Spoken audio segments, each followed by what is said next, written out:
What's going on, guys? In this past week, we had a question through in the group from Jamie Simon in regards to training and how we can develop better lower body rotation as well as generating speed for the golf swing.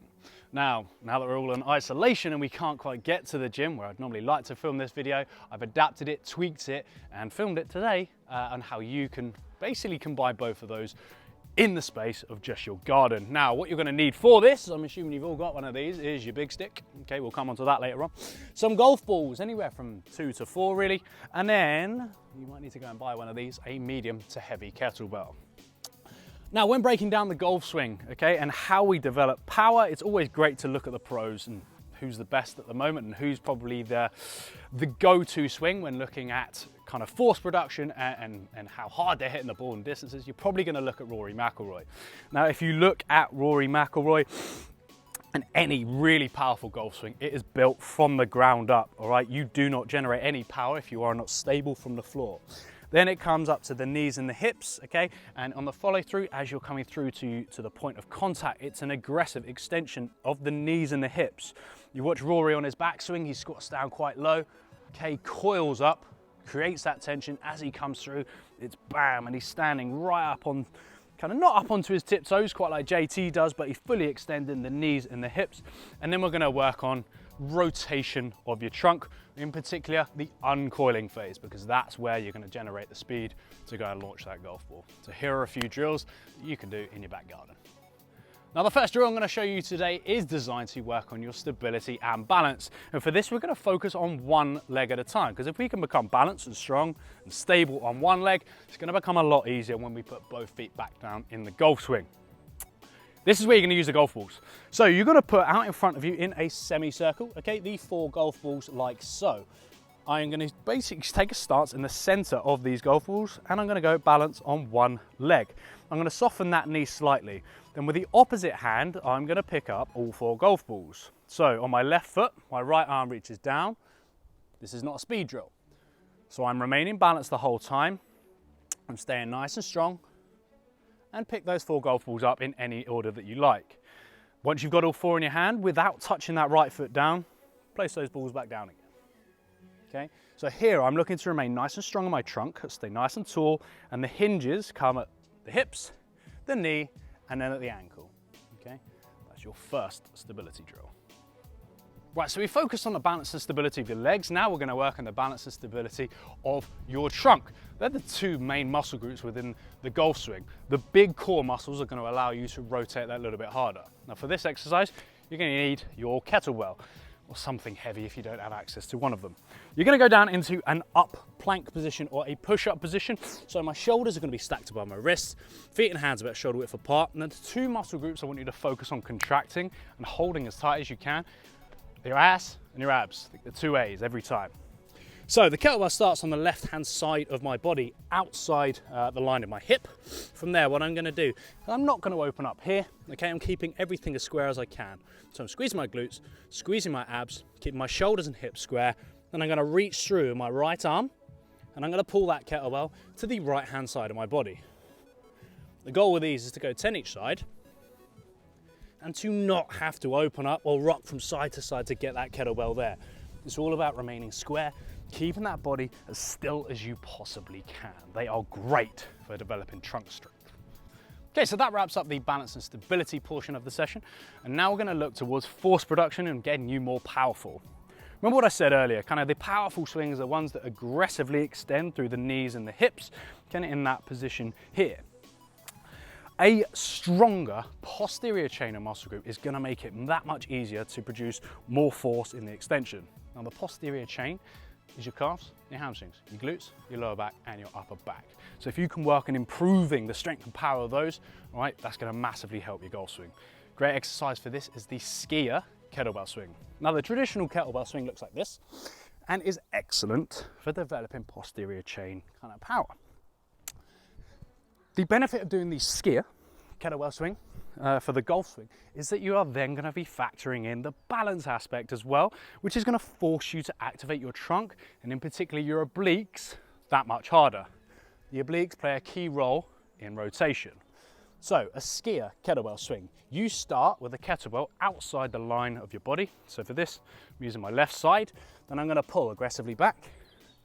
And the focus is trying to keep my body as square as possible, because by using only one kettlebell, this is trying to drag me to the left quite hard. So, watching my knees and my hips, they take slight flexion and they aggressively extend, and I stand nice and tall. Remember what I've said, that translates into a powerful golf swing as we come from that position up to there. And now we're going to really crank that up a notch with some ballistic and plyometric drills. Now, a ballistic exercise is where I get in one straight line, I move as explosively as I possibly can. Now, it may be me from jumping from one spot to another, or I could be jumping vertically. A plyometric drill is where I am doing that, but changing direction. So it's something that is explosive whilst adding in a change of direction. This first drill I want you to do, it is either, you have two options, a broad jump or a box jump. So if you have access to a box, which is about knee height or slightly higher, jump onto that. If you don't, it's very, very easy to do in your garden like so. I want you to take a squat stance, just so, feet are just outside hip width apart, toes slightly turned outwards, and I'm gonna hinge at my knees and my hips. Okay, now we don't kind of hinge as much as that in a golf swing, but if we can work through the full range and develop explosive power from there, it's going to translate to a lot more powerful golf swing. So from here into a full squat position, my arms are coming out here and I'm going to use those to help me push off and generate more force. And I'm going to move as explosive as I can, like so. Okay, that is a broad jump. So from there, okay, as explosively as possible, soft on landing. Do 10 jumps, have 30 seconds or a minute breather. Do 3 to 4 sets of those. Now the broad jumps or box jumps, as I said, are the ballistic movement, and here is the plyometric brother of that.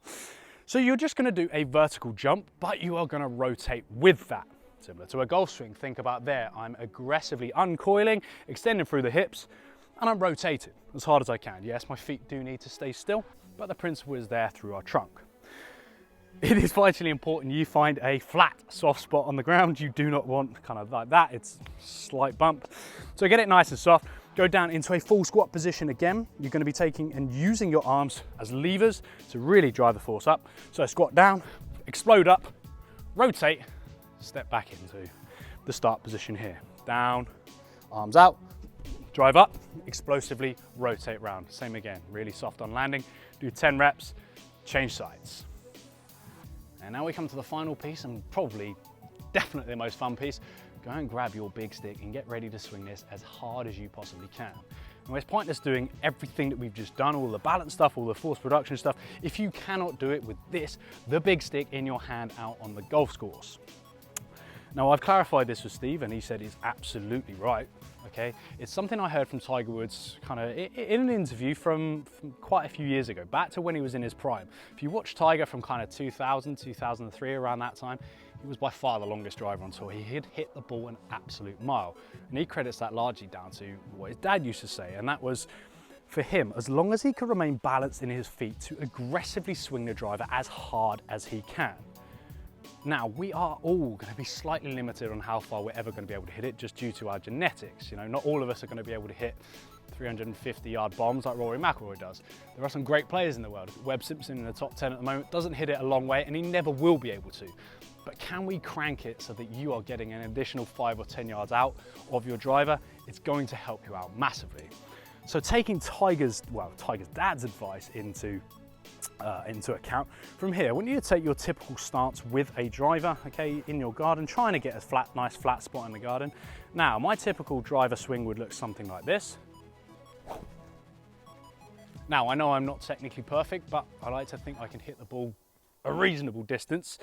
That's kind of my typical swing, where I'm looking at probably 90% of my maximum. Key point, remaining balanced in here.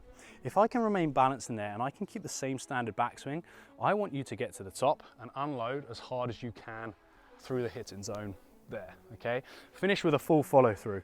And again, I'm gonna say it again, feet, okay, must remain balanced. If you don't, you're not gonna benefit from this. I want you to take 20 swings, 20 perfectly balanced swings, but you swinging as aggressively as you can, like so.